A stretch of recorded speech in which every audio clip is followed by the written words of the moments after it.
Hello, grade sixes. Nice to see you again. I missed reading because I left my phone at home one day, and another day I didn't really have enough time. I just got on a roll with my to-do list and kept going and going and going. So I haven't read for a little bit, and I miss it. So I'm excited to get back into reading this with you guys again. We are about 2/3 of the way through the book. Okay, so we've got this much left, not too bad. Okay, so chapter 32. Oh, wait, let me back up. What was happening? You guys know I like to do that because I always forget.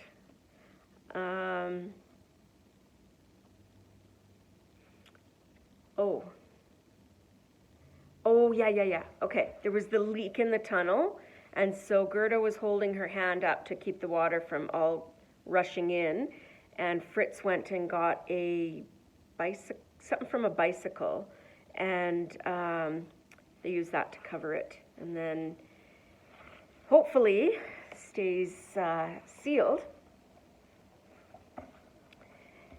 With the mud and standing water, there was nothing more we could do in the tunnel that day. I suggested working on the garden beneath the warming sun, but after we got into the light and each saw how filthy the other was, we abandoned the idea of doing anything useful. We took a quick swim in the pond and let ourselves dry off somewhat before walking home. And we checked for Frau Eberhardt around each corner before rounding it.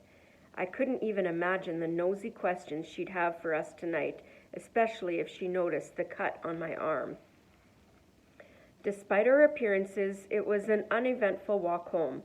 The people who did see us were used to us being dirty and understood we were working a garden, so they barely seemed to notice we were dirtier than usual.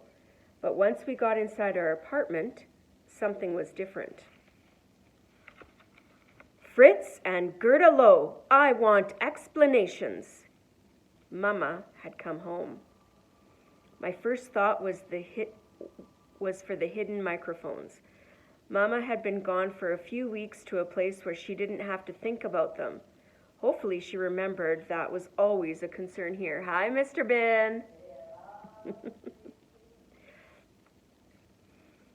Hopefully she remembered that was always a concern here.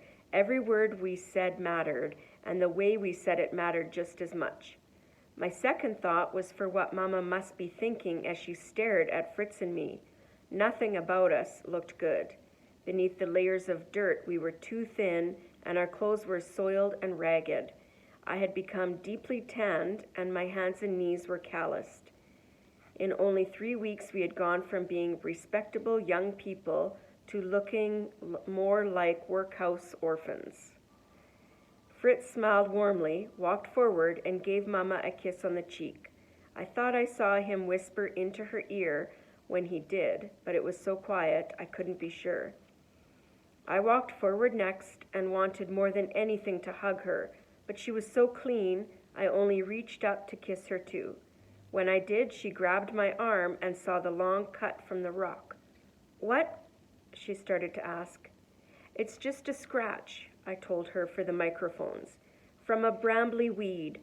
We've been gardening. It was supposed to be a surprise for you. Mama was surprised, all right. She pursed her lips together and then told us both to go get washed up. Fritz allowed me the first bath, and I took my time in it. Better here than anywhere near Mama's temper. When the water got cold enough to force me out, I could have swore more dirt than water ran down the drain. When I got into the front room, I expected to see Fritz beside a fire, having written out explanations to Mama. Then everything would be better. But it was too warm outside to justify a fire without creating suspicion. Mama clearly knew we were up to something much bigger than gardening, yet we couldn't freely talk about any of it. While Fritz went to bathe, I asked Mama about Oma Gertrude. I figured that was safe enough. Oma is well enough to get around now, but she'll have a cast for several more weeks. She misses both of you and wondered why you didn't come with me. Where's all our food?" Mama had been poking around in the kitchen. There were some things, a cup of flour and half a bottle of vinegar in the cupboards, some sausage grease in the refrigerator, and something far in the back of the refrigerator that neither Fritz nor I recognized. "We haven't had time for the store," I said. Mama opened her mouth, closed it, and then marched over to the table where she began unpacking a bag. "Oma Gertrude insisted on sending me home with food. Some things are easier to buy out in the country, and she wanted me to bring them back to you. While I'm cooking, go to your room, Gerda, and get it cleaned up. You could probably garden in there with how dirty it is." "Yes, Mama." Less than an hour later, warm, wonderful smells began coming from the kitchen. Sausage and potatoes and biscuits. Whatever Oma Gertrude had sent back with my mother, I loved them both all the more for it.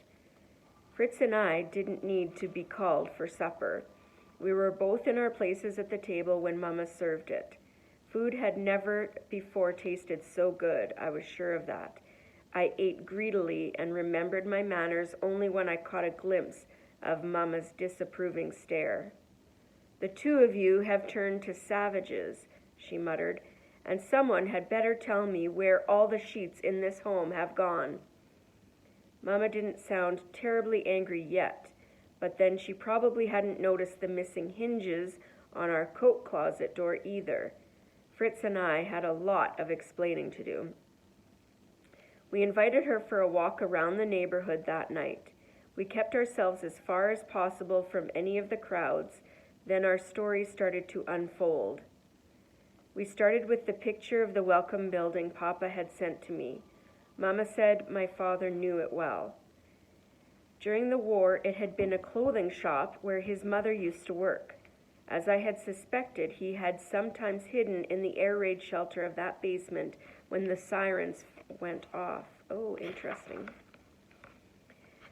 "We need to tell you about that shelter," Fritz said. We started with the easier part first, about the garden on the surface and about the clothesline set up for me to do laundry in the pond. "You'd wash my sheets in a dirty old pond?" Mother had always prided herself on her white laundry. "Gerda, that will ruin them." "They are ruined now, Mama, all of them." I took a deep breath. "But we needed an excuse to be at the pond, so we could dump the dirt." "Dump what dirt?" Fritz took her hand, and in that moment I was glad that he was the older brother and that telling her was his responsibility more than mine. He leaned into her and very quietly said, "The dirt from our tunnel, beneath the wall." To her credit, Mama took the news better than we had expected.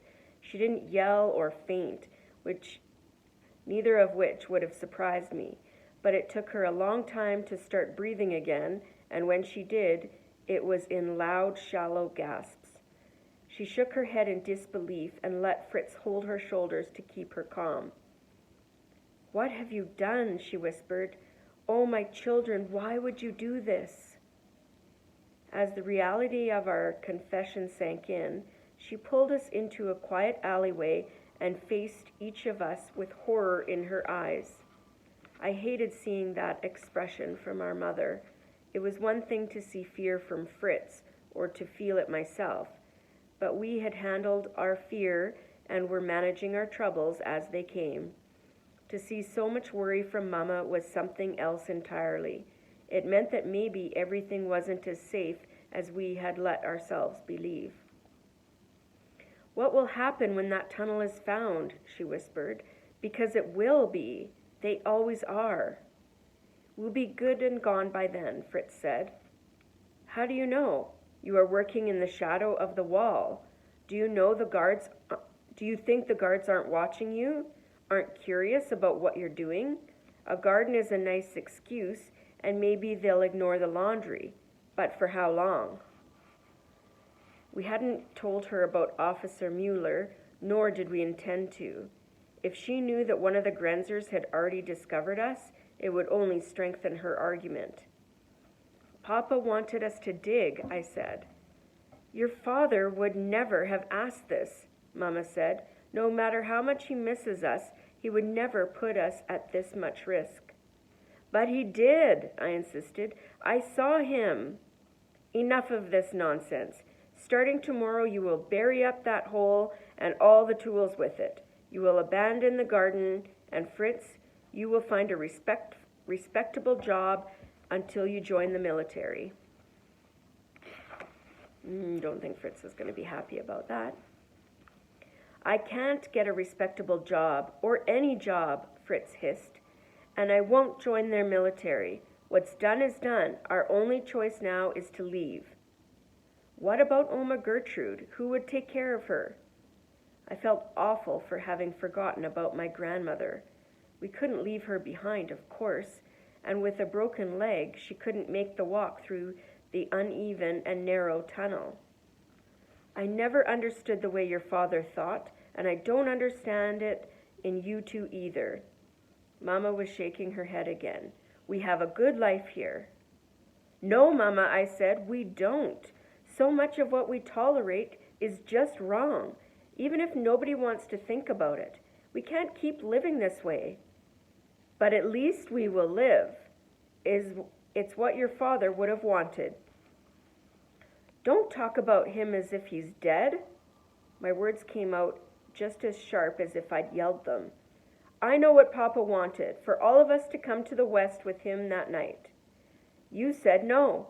If it weren't for you, we wouldn't have to build a tunnel, and we'd be safe and all together.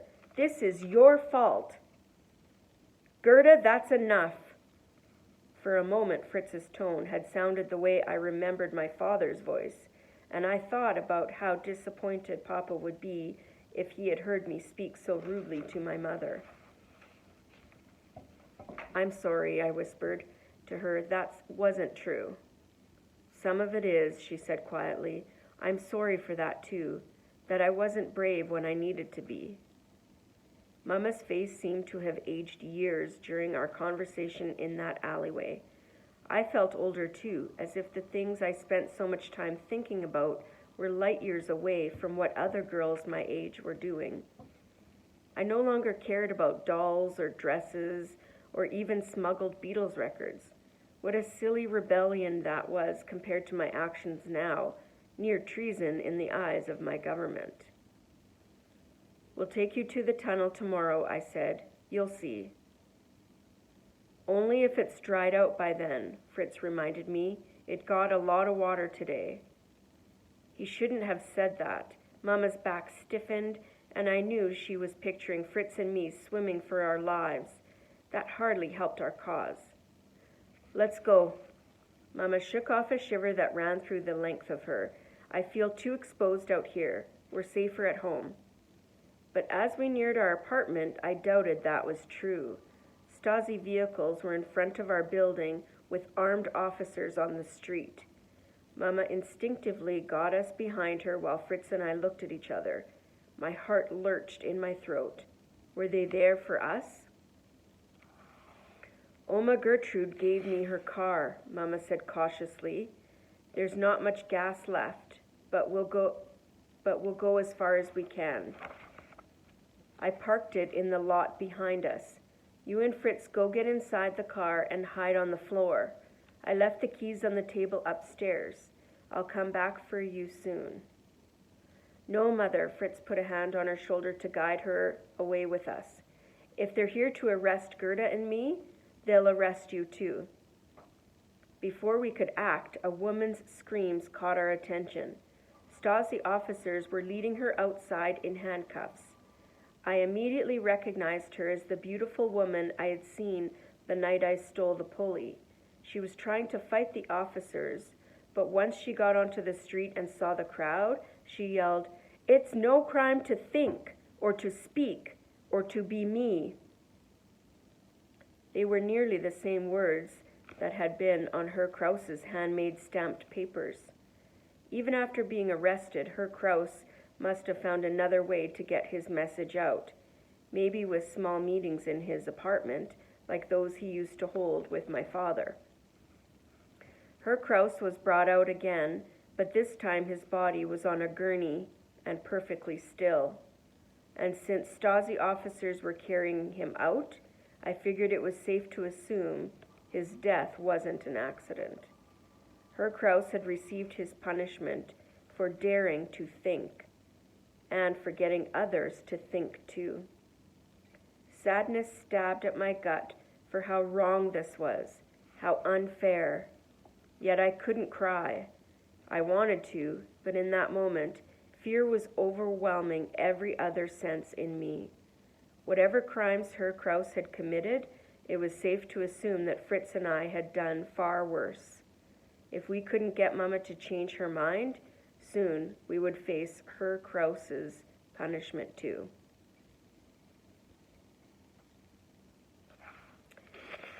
Wow, that really makes me think of how lucky we are to live in Canada and to have the freedom to say things and think the way you want to think.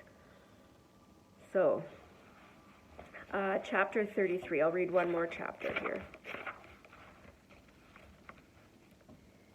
Mama wouldn't allow Fritz and me to go back to the tunnel the next day, not even to garden. But Officer Mueller had warned us that time was our enemy, and so I decided, even if there was something small I could do to help, I would. Oh, there's no movement in the library, so the lights went out. Okay, that's okay. I'll read in the dark. We needed to know how wide the death strip was, and the only place I could get a decent view of it was from Anna's bedroom window. Somehow, I had to beg, swindle, or steal my way inside. Fritz drew me a picture that explained how to estimate the distance of the strip. The Berlin Wall was 3.5 meters high. I had to look at it and pretend it was laid out flat on the ground. Then I had to imagine another wall behind it, and so on across the entire death strip. Try to be as accurate as you can, he whispered in my ear, but if you are going to make any errors, estimate a distance wider than we need. The worst possible mistake is for us to come up to the surface inside the death strip. Since Mama didn't know about Anna's and my dissolved friendship, she gladly gave permission for me to visit her. I knew she believed seeing Anna would weaken my resolve to leave East Berlin, but if anything, it would be just the opposite. My pulse was racing when I knocked on Anna's door. Despite the great number of laws I had broken over the past few weeks, none of them caused me anywhere near the guilt that I felt now. I had nothing to offer Anna as either a gift or an apology, and although I was bathed and my hair was combed, and I was in one of my few remaining nice outfits, I felt unnatural, as if the sweat and dirt I earned each day in the tunnel had become real to me. Anna's mother answered the door and at first didn't seem at all pleased to see me, but she called for Anna and then, with a voice like an icicle, she invited me in. Oh, that's an interesting metaphor, simile. And then with a voice like an icicle. So definitely a cold voice. There I was in her apartment, though I had only been allowed in as far as the front door. I could see Anna's bedroom from here, but that wasn't good enough. And once in there, I needed time to look out the window. That would require several uninterrupted minutes. Hello. Anna entered the front room and stopped far short of where I stood. She looked as uncomfortable as I felt, but since I had come to her home, it was my job to repair things. Can we talk somewhere? I asked. In her room would have been nice, but I couldn't ask for too much too fast. Besides, now that I was here with her, I really did want to talk. Anna awkwardly motioned me toward her couch. I followed her there, and we sat on either end, so close, and yet it felt as though an ocean divided us, or a wall. I started. You came to help me on the garden, and I wouldn't let you. I've thought about that a lot since then, and I'm sorry. You've changed, Gerda, Anna said. You're frustrated and angry all the time. You're jumpy around others and distant. It's almost like I'm what? I hoped she wouldn't accuse me of trying to escape, because I'd have to deny it, and I really didn't want to lie to her anymore, but I had to ask. Anna frowned. Like you're unhappy, I suppose. I miss being your friend, I said softly. That wasn't a lie. Do you? She asked, because sometimes I think you do, and then other times it's like you don't want me anywhere near you. I'm sorry, I said. I wish you could understand. I want that too. Anna looked at me sideways. Is there anything you can say to me to explain anything? The way she emphasized the final word worried me. Was she asking me to explain my odd behavior over the last several weeks? Because the answer involved telling her the biggest secret of my life, and I could never reveal that. Anna's mother came into the room to dust, and Anna quietly rolled her eyes at me. I understood. This was a tough conversation, and having an adult in the room didn't make things any easier. She stood and motioned for me to follow her. My heart jumped. We were going to her room. I would have been more excited, except I couldn't help but feel like a traitor in the face of her trusting attitude. She wanted a chance to repair our friendship, but I was only here as a clumsy sort of spy. Anna's room was the same as it had always been, simple and sparse, and painted in a cream color that somehow reflected gray. I'd always thought of it as boring, even depressing, but Anna seemed to like the simplicity. As soon as I entered, my eyes went directly to her window, but the curtains were closed. It feels dark in here. It was a ridiculous thing to say, considering that her curtains were white and plenty of light shone through, but I was committed to it now. I sat at the head of her bed, where I'd have the best view. She took my hint and widened the curtains, though from my current angle I couldn't see as much as I wanted. How do you enjoy gardening? She asked. Pulling my attention from the window, I shrugged. It's not as fun as I thought it'd be. It could be a long time before we see anything grow. If you ever see it. I did a double take, but Anna only smoothed out her bed cover. I mean, since you planted so late in the year. Right. I was becoming increasingly uncomfortable with this conversation. Our friendship was hanging on by threads, and there was nothing I could do to change that. I was here for one reason only. First, I had to get Anna out of the room.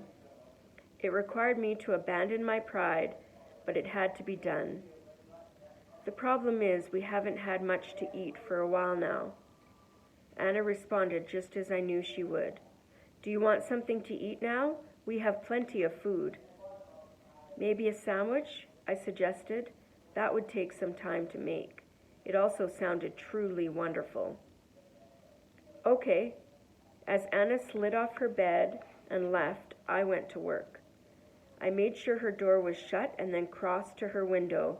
I could see the top corner of the Welcome Building from here, but not all of the way to the ground. That was a relief. It meant she couldn't be spying on us, if that ever was her intention. If I stood at just the right angle, my view of the death strip was better than I had expected. In fact, there was a dark area inside the dark strip that was probably very close to where we were tunneling. That made it easier to know where to measure. Fritz said that the wall was 3.5 meters high, about 1.5 times his height. In my mind, I laid it out flat. See? Math, estimation, right here. That was 3.5 meters into the death strip. I imagined another one behind it, and then another and another.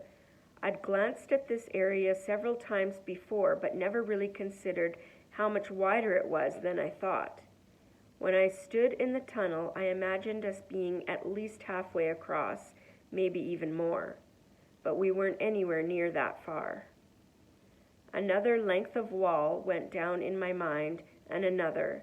The farther I went, the harder it was to be sure of my distances. So much of the open area looked the same as everywhere around it, and no matter where I stood, I was still at an odd angle. In fact, I might have lost track altogether if I didn't have that dark patch of ground to keep me oriented. Gerda? I swerved away from the window, so startled that I jumped, which must have looked very odd to Anna. Her eyebrows pressed low. What are you doing? Nothing important. I shut the curtain and walked over to take the sandwich from her. My mouth was full with the first bite when I added, "Thank you for the food." "There's more I can do to help," Anna said. "My mother talked to me just now. We know a lot of your clothes have been ruined in the garden this summer, and there's some things I've outgrown." She walked over and opened her small closet. "Would it offend you to take..." "Oh, thanks, Ben!" "Would it offend you to take any of the things I can't use?" She started to pull some outfits from her closet, but my focus was on a pair of her boots on the floor. Not the brown pair she had worn when she visited us in the garden patch before, but her usual black ones. Clumps of mud still clung to the soles of what was dry, and what was dry had flaked off onto the floor. I had seen so much dirt in the last few weeks that if there was anything I could recognize, it was the dark soil we had tunneled out from beneath the Welcome Building. Anna had been to the garden patch recently.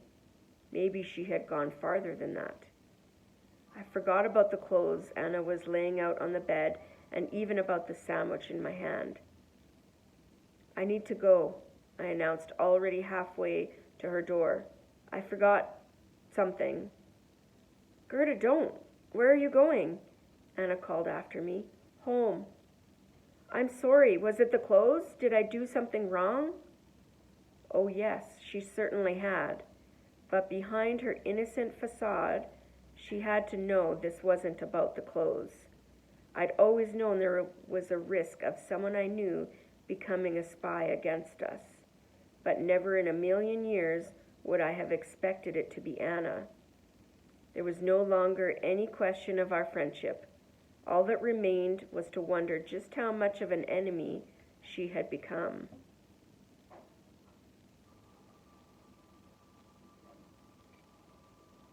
So the dirt on her shoes is what Gerda recognized as the dirt that they've been tunneling out, which looks different than the other dirt, the regular dirt. So she knows that Anna's been there. It's good. Well, I've already been reading for over 28 minutes, so I guess I'll stop here. No. I love doing that with you guys. Alrighty. Okay, so thanks for hanging in there, listening to the story with me. Honestly, even if there's only one person still with me listening to all of these recordings, thank you. Thank you to whoever you are. Anyways, okay, and as I end, again, I'm going to say that I miss you and that I hope that you're keeping healthy, and today is a nice day finally, so it'll be nice to get outside. And speaking of gardening, this weekend I'm going to start to plant some of the things in my own garden at home. But first my husband has to rototill it, and that gets the dirt all nice and fluffy, and usually we mix in some peat moss and some things from our compost. So we dig out the stuff that's in the compost bin and we spread it across the garden so that we can work it in. So yeah, that's what I'll be doing this weekend. Anyways, love you, miss you, and talk to you later. Bye.